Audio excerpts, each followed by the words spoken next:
Africa just dropped a bombshell on the global stage. 10 nations, united in a bold move, have banned the export of raw resources. Gold, uranium, lithium, bauxite, cobalt, the very lifelines that Western economies depend on. For decades, Africa supplied the world, while its people remained poor. But now, that era is ending. This decision is shaking Western economies to their core. Markets are panicking. Corporations are scrambling. Governments are worried.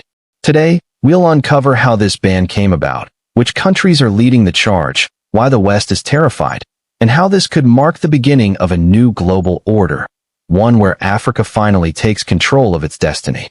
Stay with me, because what's happening right now could change the world forever. Africa is the richest continent on Earth, yet it's also the poorest. From the cobalt of Congo to the gold of Burkina Faso, from Nigeria's oil to Guinea's bauxite, Africa holds over 30% of the world's mineral resources. Without Africa, modern life as we know it wouldn't exist. Your smartphone battery? It needs cobalt from Congo. Your car engine? It needs platinum from South Africa. Renewable energy? It needs lithium and uranium from Africa. Even France's electricity, over 70% nuclear, runs on uranium from Niger. Yet despite this wealth, Africans have lived in poverty. Why? Because for decades, raw resources were extracted cheaply, exported to the West or Asia, refined abroad, and sold back to Africa at massive profits. This cycle kept African nations dependent, while Western economies thrived. Leaders like Thomas Sankara and Patrice Lumumba once warned against this trap. They dreamed of processing Africa's wealth within Africa, but they were silenced. Now, a new generation is rising, and they're determined not to repeat the mistakes of the past. In 2024 and 2025, a historic wave began sweeping across Africa. 10 nations, including Zimbabwe, Namibia, Democratic Republic of Congo, Ghana, Guinea, Nigeria, Tanzania, Mali, Burkina Faso, and Niger, took a stand. One by one, they announced bans on the export of raw materials. Zimbabwe banned raw lithium exports, forcing companies to build processing plants locally. Namibia restricted exports of unprocessed critical minerals. Ghana said no more raw bauxite leaving without local refining. Guinea demanded companies invest in local alumina refineries. DR Congo signaled stricter rules on cobalt and copper. Burkina Faso and Mali began reviewing gold contracts. Niger, after expelling French troops, moved to control its uranium. Nigeria pushed for in-country processing of oil and gas byproducts. Tanzania cracked down on illegal mineral smuggling. Together, these nations are saying one thing: no more cheap raw exports. If you want our resources, you invest here, you create jobs here, you process here. This is nothing short of revolutionary. Because for the first time in modern history, Africa is holding the leverage. The West is terrified. For decades, Western economies relied on Africa's cheap raw exports. But now, that supply chain is breaking. Energy security at risk. France relies heavily on uranium from Niger. With Niger's new policies, France's nuclear power and energy independence is under threat. Tech industry in crisis.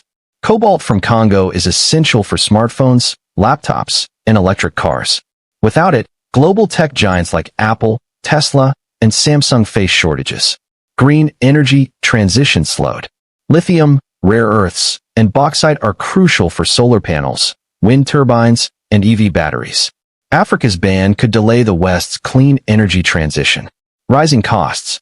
With fewer raw exports, Western corporations will have to invest in Africa or pay higher prices. That means higher costs for consumers in Europe and America. Loss of control. More than economics, this is about power. For centuries, the West controlled Africa's wealth. Losing that control means losing global dominance. In short, Africa's stand threatens the very foundations of Western prosperity. And that's why politicians, media, and corporations are scrambling, and in some cases, plotting ways to reverse these bans. So what's the endgame? These nations aren't just banning exports for the sake of it. They have a vision.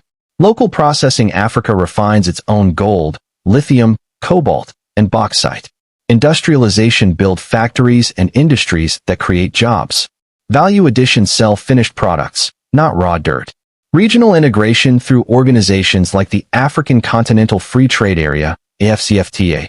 African nations can trade processed goods with each other.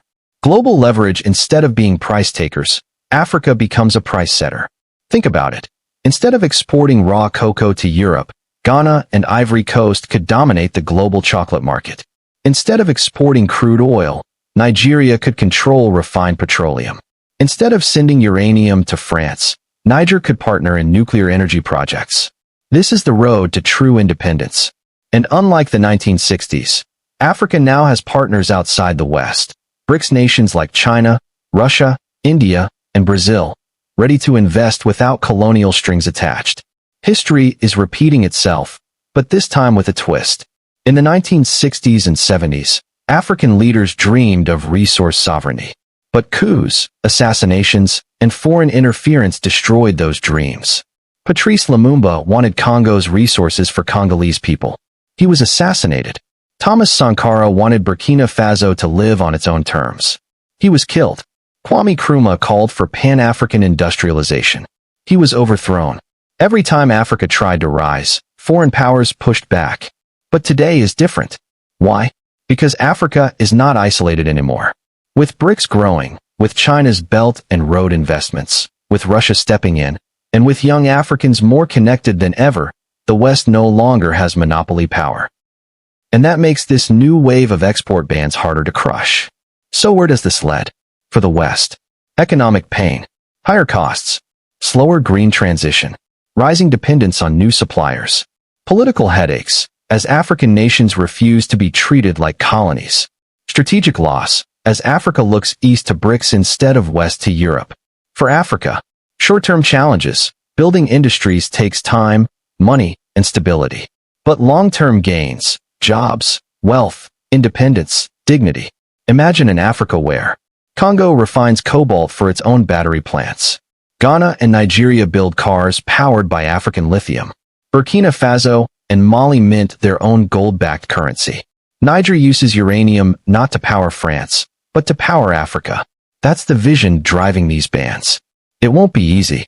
Foreign powers will resist. Some African elites may sabotage. Coups and destabilization attempts may come.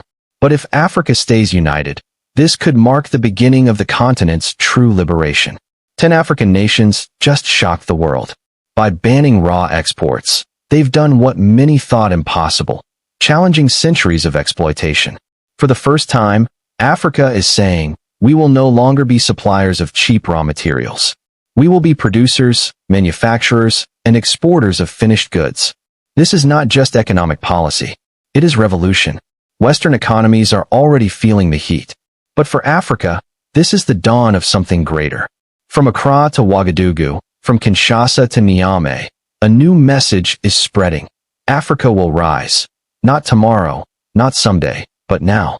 The world must adjust. Because the future will not be written in Washington, Paris, or London. It will be written in Abuja, Kinshasa, Accra, and Ouagadougou. This is Africa's time. This is Africa's stand. And the world will never be the same again.